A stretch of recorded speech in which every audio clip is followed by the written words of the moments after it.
Muchas gracias. Realmente fascinante ver el llenado de la sala y particularmente escuchar también a Matías con el discurso de Acción Empresas, que hace muchísimo sentido a nivel global, pero mucho sentido a nivel nacional.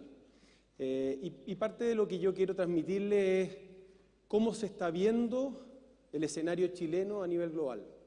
Yo tengo la suerte y el honor de haber sido nombrado por la ministra Schmidt y el presidente y por las Naciones Unidas como el High Level Climate Champion, que es la persona que moviliza la acción climática en todo el mundo. Eso quiere decir que me toca ir a vivir estos escenarios en distintos países. Esto es extraordinario. Esto es lo que nosotros necesitamos que ocurra en muchísimos países de la región y del mundo. Porque como bien dijo Matías, la crisis climática, no el cambio climático, la crisis climática, y las palabras hacen muchísimo sentido. La crisis climática que estamos viviendo es una realidad. De alguna forma lo que estamos viviendo son manifestaciones de anomalías climáticas que están cambiando la realidad de nuestro entorno y que nos hacen ver que pertenecemos a una generación que ha fracasado en la mirada a largo plazo. El largo plazo lo hemos lidiado mal y se nos está viniendo encima. Y ese largo plazo se está manifestando de distintas formas. Se está manifestando efectivamente con una serie de expresiones del clima, pero también con una serie de expresiones de injusticia. De una u otra forma, cuando nosotros miramos el largo plazo, incluso el mediano plazo en nuestros negocios, sabemos perfectamente cuando estamos quemando demasiada caja y sabemos cuando ya basta.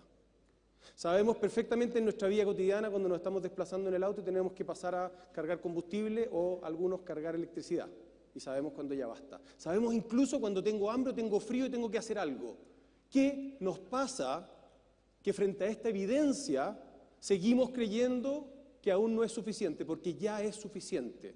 Es suficiente desde las expresiones climáticas, es suficiente desde la evidencia que somos nosotros los que estamos causando este problema, pero también es suficiente desde la perspectiva de la injusticia de esta crisis climática. La crisis climática está golpeando con muchísima mayor agresividad a quienes en su mayoría tuvieron menor incidencia y menor responsabilidad en haber generado este problema. Me refiero, por supuesto, a los millones de inmigrantes climáticos a los cuales les ha cambiado su entorno, personas en muchos casos que vivían de agricultura de subsistencia o que evidentemente requieren de un recurso hídrico para vivir.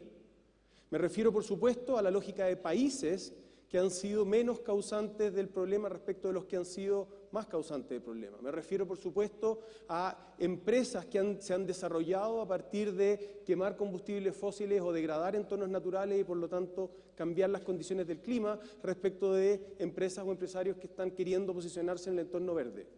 Y me refiero, por supuesto, también a las millones de especies que no tienen ninguna culpa de que haya habido una especie exitosa como la nuestra que les está arrasando con su entorno. Entonces, conectémonos también con el tema de la injusticia, conectémonos no solo con el tema de que tenemos que reducir nuestros gases de efecto invernadero a través de reducir las emisiones y aumentar la captura, pero también tenemos que aprender a adaptarnos a este clima considerando fuertemente el componente de justicia. Y frente a ese escenario aparece un nuevo ingrediente.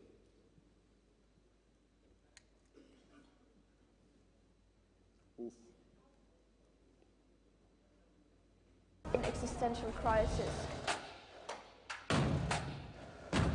they have not created, but they are the ones who are going to be most affected by it, and that is unfair. So we need to hold the older generations accountable for what they have done and keep doing to us, and then we need to get angry and transform that anger into action. My name is Greta Thunberg. I'm 16 years old and I'm a climate activist. ¿Cuántas personas en esta sala sabían de Greta antes de hoy? Bien, faltan todavía. Y aquí quiero despersonalizar a Greta. Ella ha sido extraordinaria en posicionar un tema y posicionar una forma. Piensen lo siguiente, hace exactamente un año atrás, en agosto del año pasado, esta niñita, que tiene una particularidad extraordinaria, ella es Asperger. Y por lo tanto, al ser Asperger, dice las cosas como las piensa, sin tantos filtros como le ponemos las personas que no tenemos esa particularidad. Y eso ha hecho que ella tome acción como muchos de nosotros quizás tendríamos que haberlo hecho. En el colegio el año pasado le contaron que había una crisis climática y la decisión que tomó fue escribir un cartel a mano, el que salía ahí en las imágenes, y sentarse frente al Parlamento sueco diciendo que estaba en huelga por el clima. Si a mí me hubiese tocado pasar por el frente de esa niñita en agosto del año pasado, lo primero que hubiera tenido que hacer es pedirle que alguien me traduzca el cartel porque no hablo sueco, evidentemente. Pero una vez que alguien me hubiera dicho que ahí lo que decía es que esta niñita estaba en huelga por el clima, créanme que no me imagino a alguien en el mundo que hubiera dicho, mira qué interesante, yo creo que eso va a tener buen futuro, pongo unas fichas, compro acciones. Lo más probable es que cualquiera de nosotros hubiese dicho, nah, qué lindo, qué tierno. Esa niñita, mediante ese acto individual de una persona, si uno lo mira en el contexto global, tan desempoderado como una niñita de 15 años en Suecia, ha logrado movilizar al mundo, a millones de personas durante muchos días. Un solo día, este año, se movilizaron 2.233 ciudades al mismo tiempo. ¿Cuántas personas, cuántas actividades en el mundo, en la historia, han logrado movilizar a 2.233 personas o ciudades al mismo tiempo? Yo creo que eso no ha existido nunca.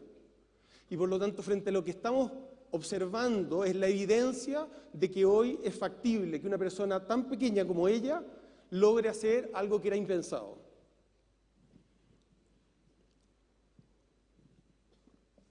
Y eso nos debe llevar a reflexionar desde el punto de vista también desde el mensaje. Ella lo que está diciendo es, señores adultos o adultos del mundo, compórtense como adultos responsables, actúen como si la casa se estuviera quemando porque la casa se está quemando. Y después viene una provocación bien interesante, dice, y bueno, y si ustedes no son suficientemente responsables, entonces nosotros vamos a tomar la responsabilidad del tema. Esa provocación ha sido fascinante desde la perspectiva, de nuevo, de mostrarnos el nivel de urgencia del problema que estamos enfrentando. La COP25 de Chile, por lo tanto, viene en un contexto global muy único. En primer lugar, como bien se decía, frente a la posibilidad de ayudar a resolver un problema que ya era evidente desde el año 92 en la Cumbre de la Tierra. Fuimos capaces de ver que efectivamente estamos frente a una crisis ambiental global, y esa crisis ambiental global es causada por la acción del ser humano.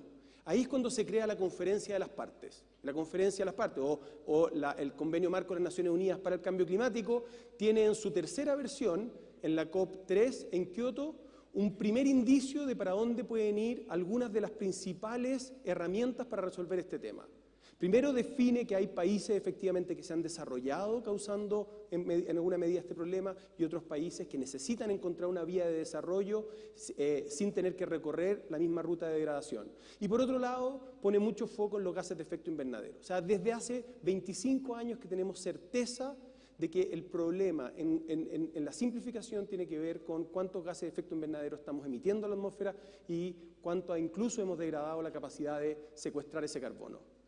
Nos tomó casi 20 años, un poco más de 20 años, hasta la COP21 en París, para que todas las partes se pongan de acuerdo. Y esto es sumamente importante, esto es pedagogía climática, pero es clave.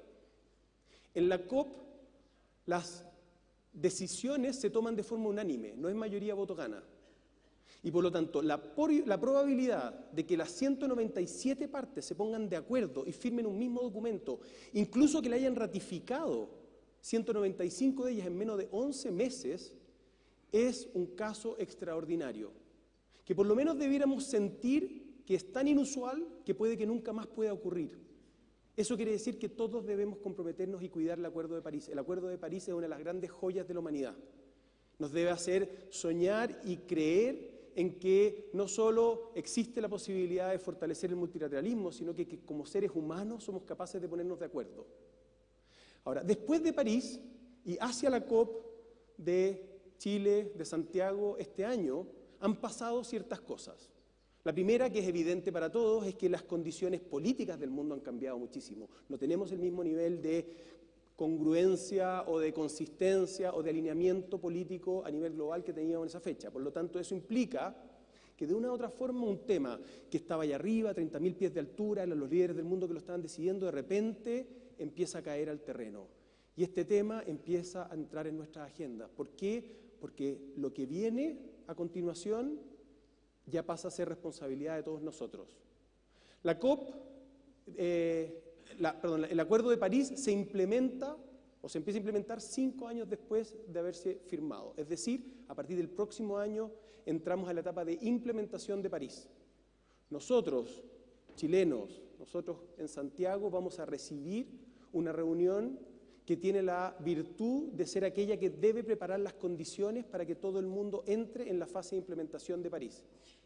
Ahora, con una particularidad, y es que en octubre del año pasado, el informe del Panel Intergubernamental de Expertos de las Naciones Unidas dijo, esperen, ese escenario que trazaba París, que era un escenario de ojalá no llegar a calentar el mundo más de 2 grados, parece que no es suficiente.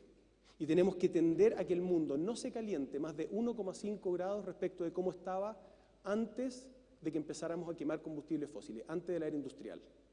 Entonces el panel de expertos, la ciencia, nos pone hoy un nuevo elemento, que es un elemento de ambición. Hoy todos nosotros debiéramos empezar a comprometernos con la ambición climática. ¿Cómo somos capaces no solo de atender París, cómo hacemos para cuidar París, pero al mismo tiempo cómo hacemos para que nuestras acciones sean aún más ambiciosas que lo que nos puso París? Por lo tanto, los 4 grandes números que todos tenemos que defender son, por un lado, el 2020. El 2020 es el año, como les dije, en que se empieza a implementar París, pero tenemos que implementarlo con mayor ambición. El año 2020 es el año en que los países tienen que actualizar sus contribuciones, sus propuestas, sus aportes a París. El año 2030 es el año de los ODS, es el año donde todos nosotros tenemos una agenda de 17 objetivos, entre ellos el clima, pero al mismo tiempo es un año donde sabemos que tenemos que reducir considerablemente nuestras emisiones. El año 2050, si este fuese un tratamiento de una enfermedad, es el año donde nuestro tratamiento nos dice que tenemos que ser carbono neutrales. Eso quiere decir que al año 2050 el planeta tiene que ser capaz de secuestrar más gases de efecto invernadero que lo que estamos emitiendo a la atmósfera, para de esa forma lograr a final de siglo haber apuntado a los 1,5 grados. Esta es la foto. Esos son los 4 grandes números. A eso nos tenemos que comprometer como humanidad como mínimo. Como mínimo. En la trayectoria que hoy lleva el mundo es esa. La trayectoria de París es esa. La trayectoria que establece la ciencia hoy es esa. La única forma de que nosotros podamos realmente cubrir esa diferencia es con muchísima mayor ambición climática. Esa es la invitación, eso es lo que Chile le está ofreciendo al mundo como espacio de conversación, eso es lo que necesitamos de los líderes del mundo, porque para lograr eso, si ustedes se dan cuenta, esa curva no se quiebra de forma natural. Eso no va a ocurrir si nosotros seguimos las cosas como han sido hasta ahora. Eso solo se cambia con una acción sin precedentes en la historia de la humanidad. Estamos frente a uno de los desafíos más grandes que hemos tenido de manera colectiva y está en gente como nosotros, como los que están en esta sala, el desafío de cumplir el cambio en la tendencia. Para eso se necesita liderazgo. Y tenemos hoy en día un país chiquitito, que mucha gente dijo, oye, pero ¿qué hace Chile entrando en esta batalla de peces grandes? ¿Qué significa que Chile se comprometa si en realidad este es un tema de los grandes emisores del mundo? Y es que resulta que no hay forma de lograr esa ambición climática sin liderazgo. El hecho de que Chile hoy se siente en la mesa con las grandes potencias del mundo que se están comprometiendo con la carbono neutralidad al 2050, son 2 señales que nosotros tenemos que celebrar. La primera es una actitud de liderazgo donde estamos diciendo lo mismo que están diciendo los niños, el mismo mensaje que nos manda Greta, independientemente del tamaño que yo tenga, independientemente de las críticas que ustedes puedan hacer respecto de mi persona, independientemente de cuánto ustedes puedan eventualmente menospreciar mi capacidad de acción, yo me comprometo, porque es la sumatoria de los compromisos lo que va a lograr la acción. Si yo lo que hago es dejar esto en la acción de los grandes, en la acción de los que tuvieron mayor responsabilidad, lo que estoy haciendo es convirtiéndome en un free rider, que cuando menos es cuestionable desde el punto de vista ético. Pero lo segundo que está haciendo Chile es un gesto tremendamente relevante. Chile le está haciendo caso a la ciencia. De la misma manera, cuando cualquiera de nosotros evalúa su modelo de negocio, construye su casa o su fábrica, o define sus modelos de transporte, o desarrolla un nuevo producto, se basa en la ciencia, creo. Yo no conozco ningún empresario o empresaria exitosa que se haya sentado simplemente a meditar, simplemente, no estoy diciendo que la meditación no sea valiosa, pero simplemente a meditar y a partir de eso construye un modelo de negocio. No. Nosotros lo que hacemos es que le creemos a ciertos números, le creemos a ciertos principios científicos. Bueno, eso es lo que está haciendo Chile. Está diciendo, le creo a la ciencia. Si la ciencia me dice que lo que hay que hacer es carbono neutralidad al 2050 para atender los 1,5, bueno, nosotros vamos a ser los primeros de la sala independientemente de nuestro tamaño, independientemente de nuestras emisiones absolutas. Para lograr eso necesitamos acción climática. ¿Qué es lo que hemos hecho en Chile? Bueno, avanzar lo más rápido que hemos podido para movilizar nuestra matriz eléctrica a energías renovables. Y sabemos que a continuación, y bien lo puso Matías, lo que nos toca después es trabajar con los demás elementos de la matriz energética. ¿Cómo cambiamos nuestra lógica de transporte? ¿Cómo logramos modificar nuestras lógicas de usar combustibles fósiles en los sistemas industriales? Incluso, ¿cómo aceleramos ese cambio que se está dando en Chile, donde sabemos que, como bien dijo Bloomberg el año pasado, somos el país que tiene las mejores condiciones para invertir en energías renovables? ¿Dónde están los empresarios y los inversionistas chilenos que están entendiendo eso? No podemos dejar eso solamente en manos de los inversionistas extranjeros. Es la tremenda oportunidad del mundo. Tenemos el orgullo de tener un territorio marítimo y un territorio protegido a unos niveles bastante altos, incluso algunos de ellos de los más altos del mundo. Y eso se convierte también en un elemento del cual no solo tenemos que estar orgullosos, sino que además que tenemos que celebrar y en el cual tenemos que buscar todas las oportunidades que significa ese territorio para poder generar avance hacia el desarrollo sostenible. Hace pocas semanas atrás, Chile lanzó 2 bonos soberanos verdes a las tasas más bajas que se ha endeudado el país. Primer país de América, incluyendo Estados Unidos, que lanza bonos soberanos verdes. Esta es una señal extraordinaria desde varios puntos de vista. De nuevo, es una actitud de liderazgo del gobierno, pero al mismo tiempo es una señal extraordinaria para el sector financiero.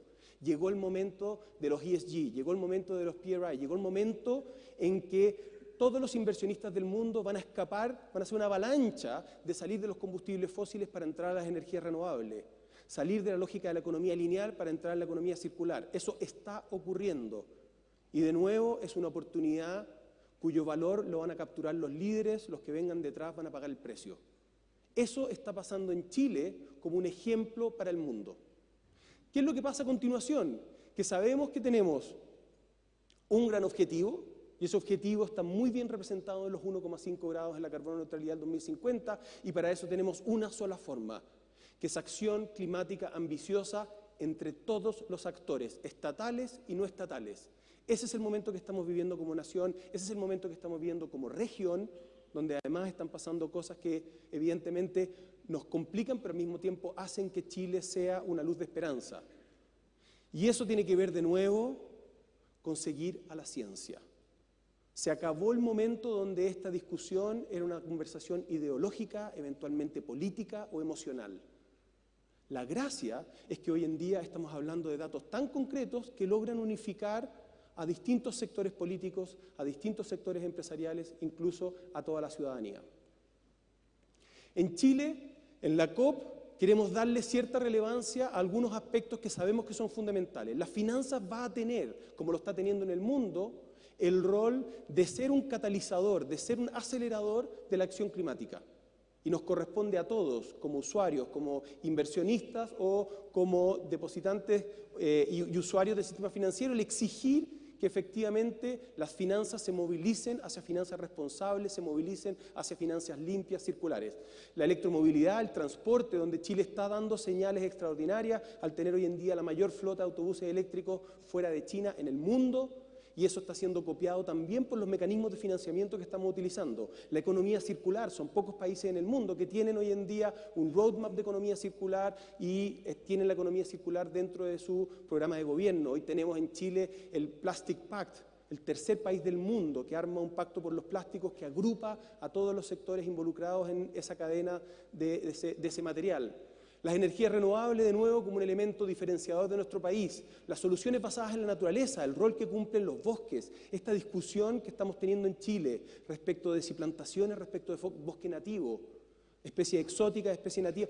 Esa discusión es una discusión riquísima que debemos desarrollar con la mayor madurez posible para llegar a mostrarle al mundo un camino que muchos países, lamentablemente, la están teniendo al revés, que es deforestar o no deforestar. Nosotros ya superamos esa conversación y estamos hablando de cómo reforestar.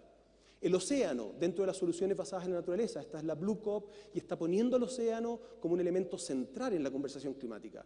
Y por supuesto ciudades que se adapten mejor. Patrick después va a tener la oportunidad de explicarles a ustedes el rol de la adaptación en este contexto y para nosotros como presidencia entrante es fundamental el colocar la adaptación en el mundo de las ciudades, del agua, etcétera. 3 elementos centrales dentro de la conversación. La primera es la juventud. La juventud tiene que ser central en esta conversación. La segunda, como les dije antes, es la ciencia. Y me imagino la ministra hará hincapié en eso. Ella ha sido muy concreta en decir la ciencia para Chile es intransable. Y eso, lamentablemente, no todos los países lo han entendido de esa manera y recién ahora estamos viendo cómo los países se comprometen cada vez más con la ciencia. Y el tercer elemento que es central es el género, donde sabemos además que son en su gran mayoría mujeres las que tienen la mayor capacidad de recibir la afección de los problemas climáticos y hoy en día cumplen, por lo tanto, un rol fundamental en el desarrollo sostenible, el incorporar las dinámicas de género. Ahora, en mi rol como High Level Champion, yo lo que entiendo es lo siguiente: si todos tenemos que llegar a la carbono neutralidad del 2050, no vamos a llegar todos juntos, tomaditos de la mano, el 31 de diciembre del 2050. Potencialmente va a haber algunos que se atrasen, pero va a ser necesario que muchos se anticipen. Por lo tanto, en mi rol, lo que quiero saber en esta sala es cuántos de ustedes están comprometidos a ser carbono neutrales el 2030. Eso es lo que necesita. Y eso no está pasando en muchas partes del mundo. Ese es el ejemplo que nosotros podemos dar a nivel de país, a nivel de pequeñas empresas, a nivel de distintos sectores industriales. ¿Cuántos de nosotros vamos a hacer la pega anticipada y vamos a mostrar un camino de carbono neutralidad al 2030 con acciones basadas en la ciencia y que sean registradas y monitoreadas? Tenemos el orgullo de que Acción Empresa, junto a CLG, el Pacto Global y la Cámara de Comercio de Santiago hicieron una agrupación que se llama Unidos por la COP, que está buscando efectivamente reunir empresas chilenas que entiendan ese desafío y estén dispuestos a mostrarse con un compromiso que incluso es un acto de liderazgo que va más allá de lo que están haciendo muchos gobiernos. Eso es el sentido de orgullo que yo quiero buscar en mis pares empresarios y emprendedores chilenos. Este es el año. Este es el momento en que nosotros podemos mostrarle al mundo algo similar a lo que hicimos años atrás cuando lideramos la industria minera, la industria forestal, incluso el retail, la aviación. Bueno, este es el momento en que los chilenos tenemos que liderar las industrias y la economía por la acción climática y la carbono neutralidad. Porque efectivamente, entre otras cosas, muchos de nosotros nos estamos enfrentando a una conversación como esta, donde es un niño o un joven en nuestro entorno familiar que nos dice: ups, entendí el problema y veo que es grave. ¿Y tú qué vas a hacer? ¿Hay alguna razón por la cual, entendiendo todo esto, no debas actuar? Existe, por supuesto, la posibilidad que yo no sepa o no entienda. Yo cuando voy al médico no entiendo muchas de las cosas que me dice, pero le hago caso. Después existe la opción de que yo no quiera entender o que no me convenga entender. Y eso es más cuestionable. Ahora, lo interesante es que Greta nos está mandando un siguiente mensaje que dice: ok, es cierto, nosotros somos niños y puede que como niños no merezcamos que ustedes nos presten atención. Por lo tanto, concéntrense en la ciencia. Es tiempo de actuar. Muchas gracias.